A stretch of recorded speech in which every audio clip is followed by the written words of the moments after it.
This one did not land so well. Carney chose Marco Mendicino as chief of staff and David Lametti as well to lead transition. That did not land very well.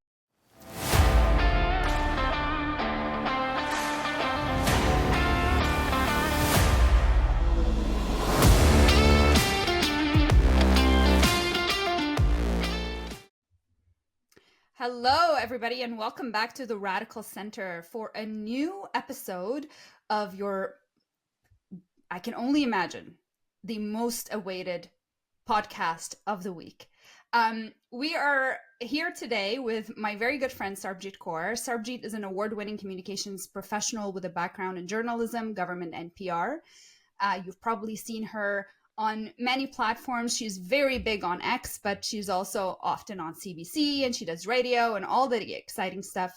Prior to starting her consulting career, she served in senior communications roles in the Office of the Minister of the Ontario Public Service at four Ontario ministries: transportation, small business and entrepreneurship, consumer services, and government services. And she also served as the acting director of communications and corporate secretary of Ontario Creates. Sarbjit is currently the founder of Kapow. Am I saying that correctly? Kapow Communications. Kapow Communications. And we're very pleased to have her here today to talk to us a lot about what's going on, mainly on the federal scene. We're going to talk a little bit about the provincial stuff, but really mainly on the federal scene because there's a lot going on there. Mark Carney wins with 85% of the vote of the Liberal leadership. He is sworn in as Prime Minister. He has a new cabinet.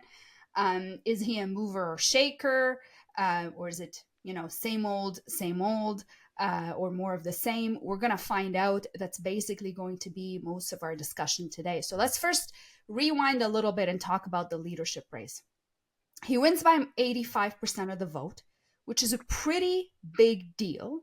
Almost 86%. What do you guys think of that? Sarbjit, we'll start with you. You're our guest of today. What do you think of him winning by such a huge margin? I mean, I think it makes a lot of sense if you compare what he was bringing to the table. I think it was consensus was built around the fact that he was highly qualified. He was someone from outside of the current government, which, if we were trying to get away from the Trudeau brand, which some people seem to have an issue with, that is what you need. And, he had a great organizing team behind him, and also time. There wasn't a lot of time for people to be wasting, for lack of a better word. There were things going on in the world that meant that a leader needed to be chosen and some stability put in place ASAP. For sure. There was quite a big difference between him and his opponents. Chrystia Freeland wins 8% of the vote, which is quite small, especially for somebody who has such a huge profile, and somebody who triggered the leadership race. This is the leadership race that she caused. Karina Gold comes in at 3%, which is almost the same as Frank Bailey's. Very surprising. What do you make of that? What does that say about how much change the party wants? Well, again, if, the idea was to bring in an outsider who still understands the government, who still is qualified, who can deal with, the economic challenges that we face and now the global challenges, someone who is from the existing government, who had a high profile, who was seen as very close to the Trudeau era government, was not going to be anything different at all. So I think job one was to get away from that, to bring in someone new, but who still very much could command respect of voters, who had a very impressive CV that people are somewhat aware of, and there's a lot to work with there as the election, unfolds. Yeah, and sure. The others, it's always good to have others. I think races should be competitive. There should be, lots of diverse candidates. They can set an example for other people. They can make the race interesting. They can help differentiate different people's points of views. So it's great that the others threw their name in the ring. But I think at the end of the day, Mark Carney was just head and shoulders above in terms of consensus around the fact that he could probably be the one to give the Conservatives a challenge, and just his scope of experience that he would be able to bring to the table. For sure. Cody, what do you think of all of that? It's Well, been a I mean, we weren't really surprised that he won. We weren't really surprised in the order that everybody placed. I was just quite surprised at, second and third place. The fact that Christia and Karina Gould came in second and third so far behind. But it was a decisive win. It was 85% of the vote. So now, and obviously today we'll talk about forming the new cabinet. He now has a mandate from the Liberal Party to restructure the party in his eyes, in the way that he campaigned on. So we'll have to see how that works out. We're going to be heading into a general election soon, so we'll see how that works out. For sure. Let's talk a little bit about that cabinet. He did get sworn in. He is now officially the prime minister, and he did swear in a new cabinet. Little bit different than the previous cabinet, smaller in size, very small cabinet, I would say. Some people on X didn't help but notice that the Minister of Labor is missing, and a couple of other ministries. So, Sarbjit, what do you think of his new cabinet? I mean, is it is this a change cabinet, or is it more of the same? Well, I think they're trying to signal that it's going to be a leaner government, and that's what the public has been kind of talking about, the feeling that, expenditures may be out of control. And so having a smaller cabinet is certainly a nod to that. I think it also places emphasis on the things that are front and center right now, like the economy and international trade, those types of things, and some of the other roles. Frankly, being in four ministers' offices myself, we often saw bigger ministries get split into smaller ministries, and then over time, other ministries just get manufactured. You see at the provincial level in Ontario, there seems to be everybody has a ministry or some kind of role. So you can make as many of them as you want, or you can fold them into bigger ministries. So it's going back to that. And I think also recognizing that there's probably going to be an election very soon. So they're going to just focus on getting very important, critical priority things done, and put the emphasis on those things, and just less people is less to manage. You can make decisions, you can get things through faster, I believe. Okay. And Cody, what do you think of the new cabinet? More of the same Yeah, or different? Change? well, there is an argument to be made that it is more of the same, because 90 something percent of the cabinet, is a part of the previous cabinet. But when it comes to the swearing in itself, like, there's not really much to say about the event, all of it in itself.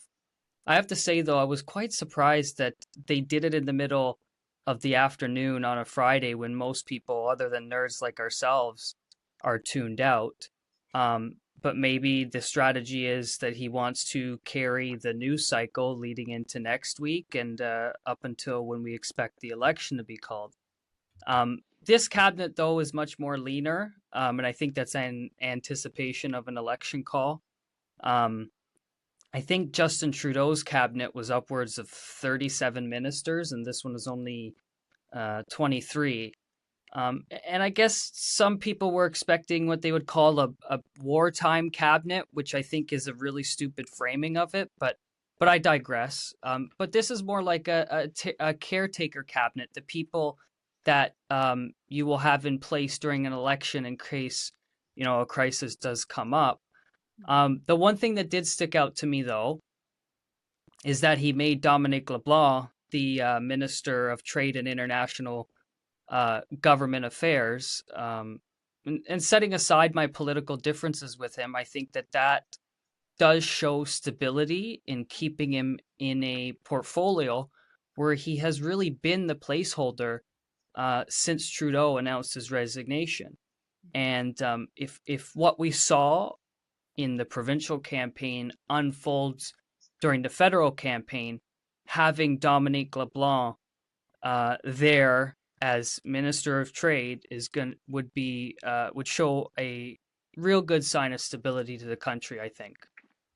Yeah, I I would agree also, with all of that. Go ahead, Sergeant. in terms of more of the same, I would also say that unfortunately, given what's happening with the United States and Donald Trump, they don't really have the luxury to onboard new cabinet ministers that they might have in other circumstances. So they really need that experience in cabinet ministers who can hit the ground running, like Anita Anand, and where there is, a portfolio that is maybe not as impacted like health. They have brought in some fresh faces like Minister Kara, but unfortunately, and I think the timing is the same thing. They would have sworn everybody in yesterday if they could have, because there's just really no luxury of time with everything that's happening right now. Yeah, for sure, and I agree with that also. I think it was a good mixture of change and stability. Um, I think he could have shook things up a little bit more, perhaps in foreign affairs. But I do understand the perspective that he does need, especially in that portfolio right now, he needs somebody who at least is experienced and basically can steer the wheel. Let's talk a little bit about a few more changes that Carney has made. This one did not land so well. Carney chose Marco Mendicino as chief of staff and David Lametti as well to lead transition. That did not land very well. Um, what do you? I mean, lots of people know my my opinion on that. I've been tweeting about it a lot, but I'll let you guys speak to it a little bit, and then I'll tell you you know my concerns with this. But Sarjeet, what do you think about Marco leading the pack? Very shocked, very shocked. Heard about it from a lot of people. Everyone was texting, phones were ringing. People were using words like it's a betrayal.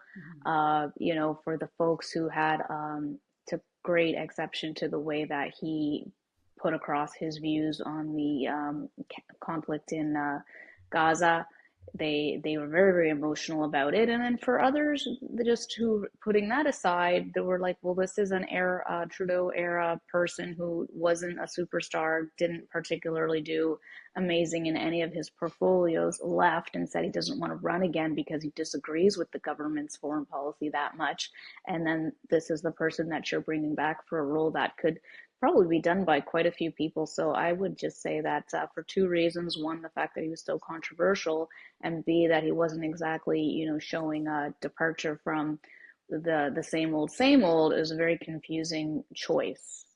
Yeah, I agree with that. And I think this one will actually hurt him a lot more than he thinks.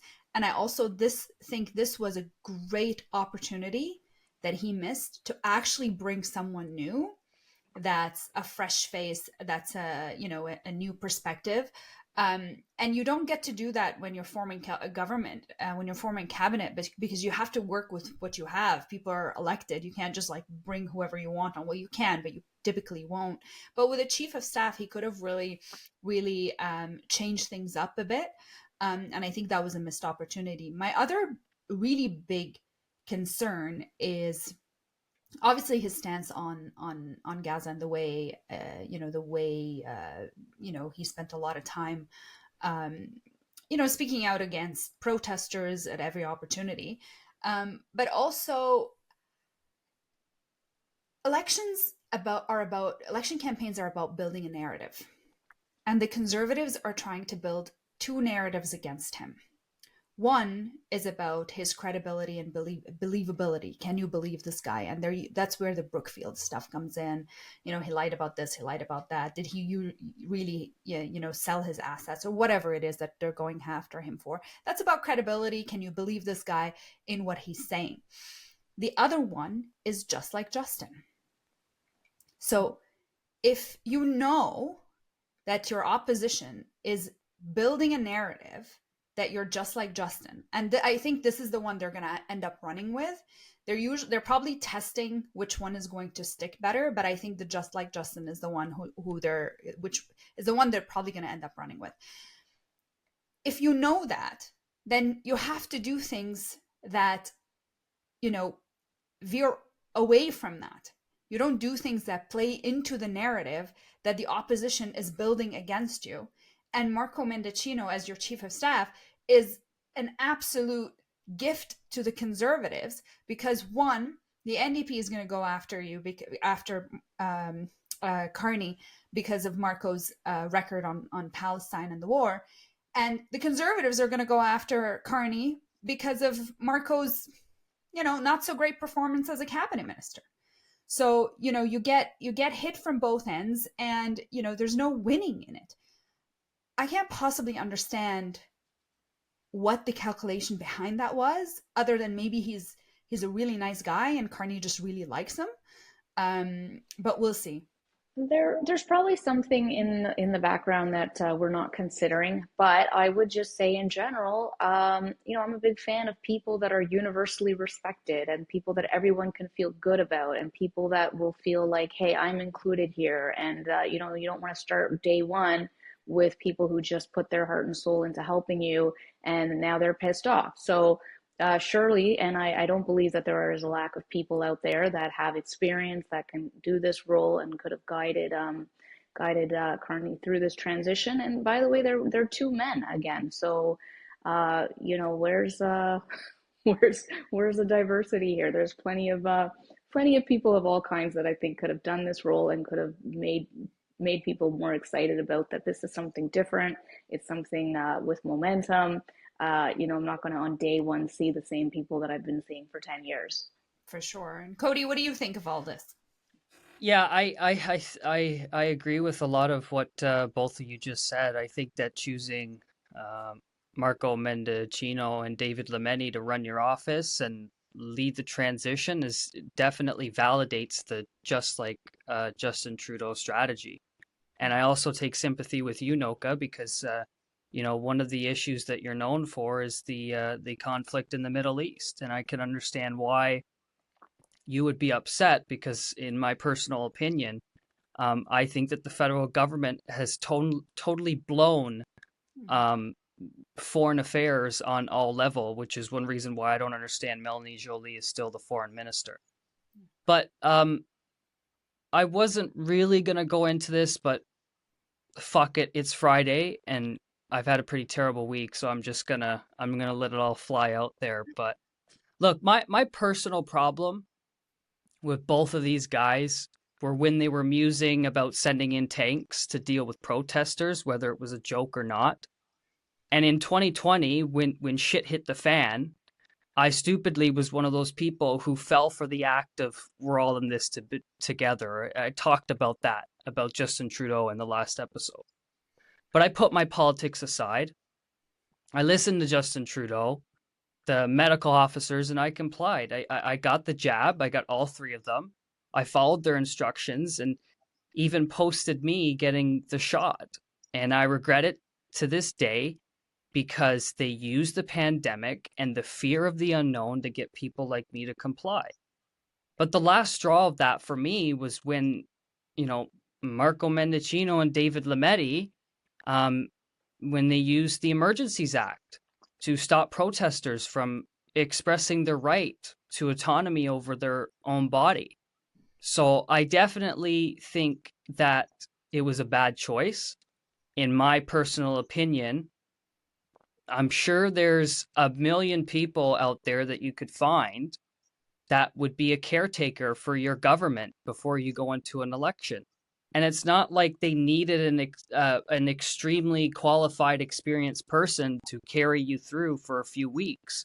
Sometimes you just need a plain old bland bureaucrat that doesn't attract any attention. So I think as his first decision as Liberal leader, I think it was terrible. Yeah, for sure. Well, I would actually say you do need someone with experience, but that person is not necessarily Marco Mendicino. There's a lot of people who have transitioned many other governments. Why not get one of those, wise old owls from a previous government if you are really looking for expertise? And I don't think we should really gloss over how it's not about his position per se, how emotionally charged his posts were, how I would say unprofessional at times they were. It wasn't conduct that I would expect any kind of person who is holding a public office who needs to show some kind of understanding that there are different perspectives on this, or that you should be somewhat balanced. I mean, he clearly chose where he wanted to stand on this, and was not in any way, shape, or form worried about any other perspective. So some of the tweets that I saw were just really, really shocking. And I don't want to gloss over how bad they were. Yeah, and not to mention he voted against the ceasefire, right? And I think The that's only person to vote against the ceasefire out of his whole party. yeah. I think Anthony Housefather as well, if I remember, Okay. but I might be wrong, so don't quote me on that. But Okay. um, you've got to stop and think if you're Carney. If I was Mark Carney right now, and I'm not, but if I was, I have to think about how do I unite this party? How do I unite a party that's had some really rough times, especially because of the Middle East conflict, right? Yeah, and if you look at what happened in the United States, same kind of idea that, Kamala Harris thought that she could just do the same old, and they wouldn't bend on, again, the certain people who really wanted to hear something different and some assurances that things were going to be different about the approach to foreign policy and the conflict in Gaza. And, they stuck to their message, and look where it got them. And now, after it's all said and done, there's been multiple polls, studies, research showing that it absolutely was those folks who Yeah. would have come out and vote, who decided not to on this issue, that hurt them. And again, same idea. This is a tight race.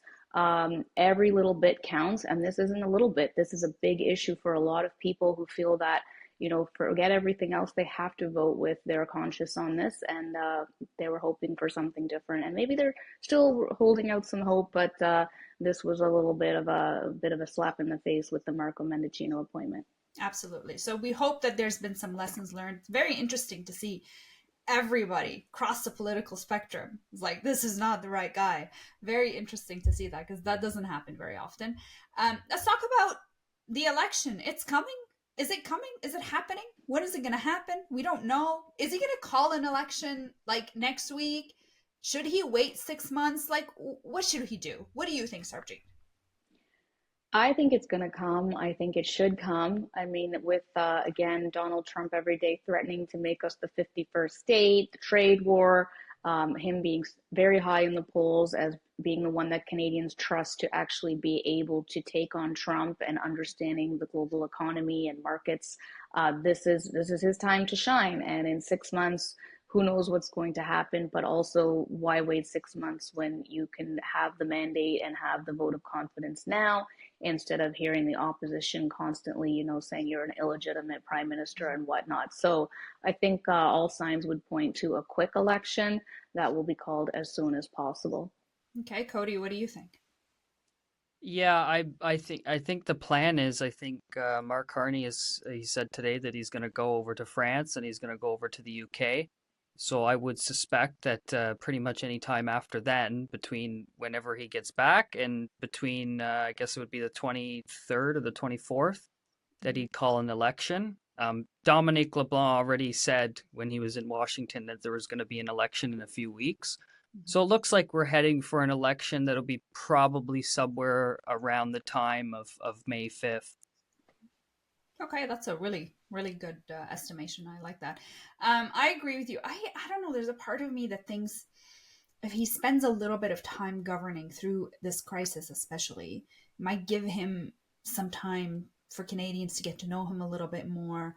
But you're also right. His polling is significantly better, than the Liberal Party was doing prior to Trudeau leaving. I don't know. A part of me thinks that if he gives this a little bit more time and he actually starts doing things differently, if he shows change rather than talking about change, that might give him a better opportunity against Pierre. But you're right. Why sit there for 6 months and have Pierre basically, call you an undemocratically elected leader, and he doesn't even have a seat. He'd have to find a seat. It's complicated for the average Canadian. People still don't know. Most people I talk to are still surprised that we have a prime minister that doesn't have a seat in the House. And I say this multiple times a day. The prime minister does not have to have a seat in the House, but people It's don't know that. just our They're not system. It's just comfortable the with way it. it works, It's just right? the way it works. Yeah. But And they're not it's comfortable with it. So you're right. yeah. Yeah. It's also this specific issue that people are looking to him to help with. So if this issue gets resolved or this issue is not front and center anymore, people may go back to saying, okay, well, for the price of eggs or whatever I got my bee in my bonnet about, or to end wokeness, I still want to vote for the other guy. So actually, it's this one issue, this one challenge that's happening right now that people are really putting their faith into Mark Carney in. And frankly, voters can be very strange. You can do a great job at something, and instead of thinking that, okay, I'm going to get the credit and I'm going to get reelected, like, okay, thank you, and then they forget and they get back to, whatever other grievance they had.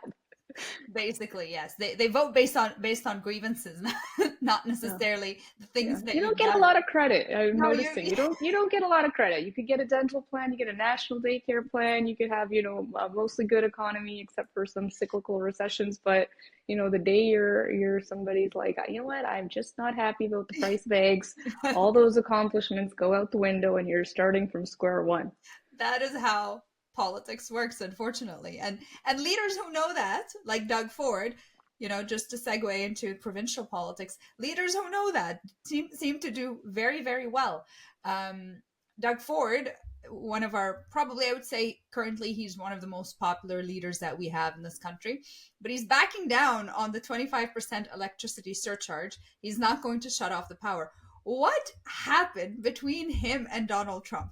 He was, Captain Canada, going after him. And Doug Ford's not backing down, and then Donald Trump decides to increase the tariffs, and but he calls him a very strong man, and he likes his negotiation style or negotiation tactics or whatever.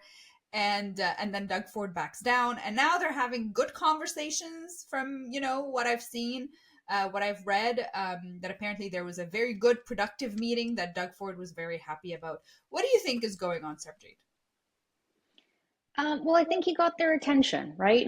You fight back, and whether you are able to follow through or you ever intended to follow through, you have to do something. You can't be sitting there reacting, reacting, reacting, and then the other person is holding all the cards. So, in his own ways, using whatever leverage he had, he stood up for Canada and Ontario, and he got their attention, and then he got a meeting, and at the very least, that he was treated with some respect, and they're going to have a hopefully a more meaningful conversation rather than as Minister Jolie said, the 30-day psychodrama every 30 days, or just making it up as they go. So I think he set out what he accomplished to do. I don't think it was ever realistic that they were going to flip a switch. I don't even know if it's possible. It's not like there's a switch there that was going to put so many people without electricity, and it could harm innocent people. I mean, that's not, I think, what our intention was, but I think it was still a good strategy. And at the very least, it gave them a little bit of stress, that the way that they gave us a little bit of stress,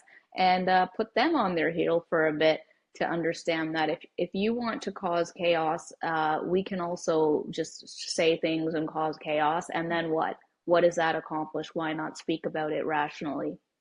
For sure. Cody, what do you think of all that? Do you think it was a good idea that Doug Ford backed down, or are you upset that he should have went all the way? Well, I've criticized Doug Ford before on many things, even though I'm a conservative and I voted for him. My perspective is that he tried to be a tough guy and he got smacked down. I've explained in the past why I think that while the Canada Not for Sale hat was good politically, I think the thought process behind it and the message they were trying to send was stupid. I thought that charging 25% tariffs on the electricity was idiotic. And now the threat of shutting down the power is kind of like stepping on a rake and hoping that you don't hit your face. I thought it was really moronic. I thought that it was a threat that he really wasn't going to be able to back up. And look, I don't find any joy in saying that Ford, threw a punch. He missed, and we almost got an uppercut from the most powerful economy in the world. And just like the last meeting he had during the campaign, he came back with nothing. The only thing that he could say is that it was a little more cordial. Um, but if you're making a serious threat and you want to be taken seriously, then I think at the very least, he should have said that the tariffs on electricity uh, are staying on. And look, like it or not, every world leader who has tried to act tough with Trump just gets the shit kicked out of them. I think that the example, if you want to learn how to deal with Donald Trump, is the way that France and the UK has dealt with them. You say your piece, you try not to get into it, the fisticuffs with them, and you just move on.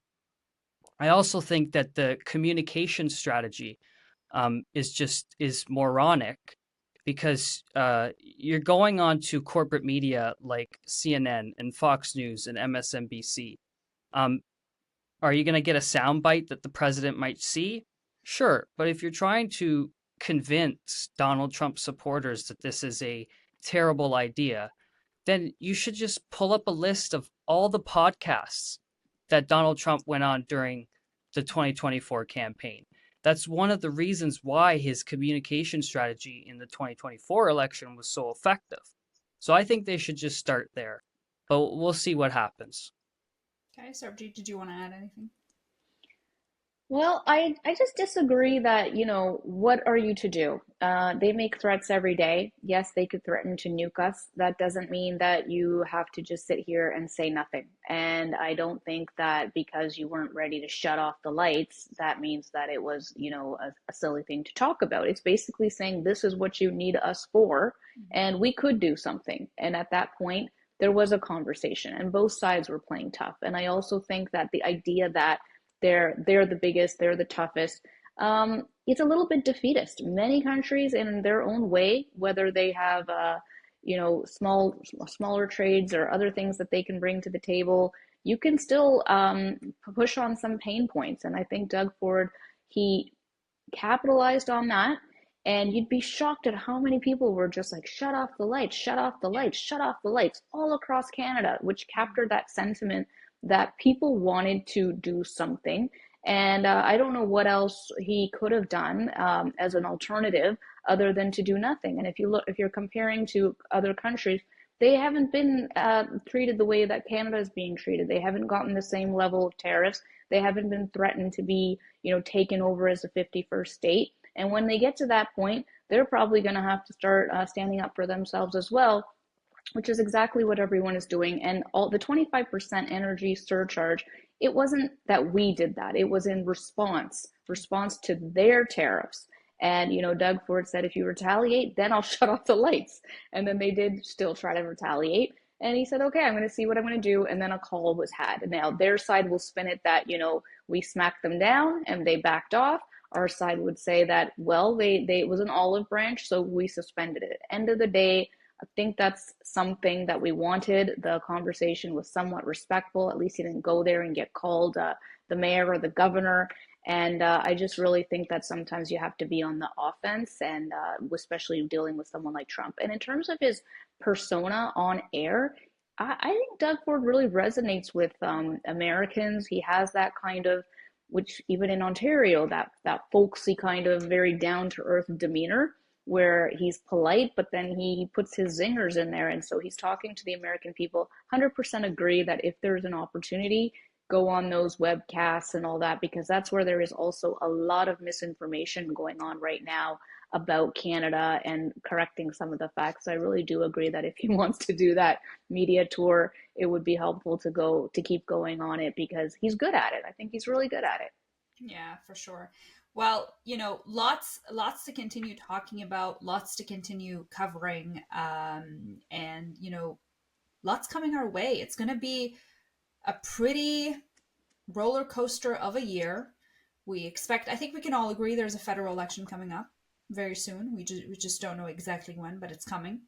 And after that, and during that, the conversations around tariffs and how they're going to start impacting the economy, and how long they're going to last, and and Canada's independence and sovereignty are on the table, and that's not something that we take very lightly.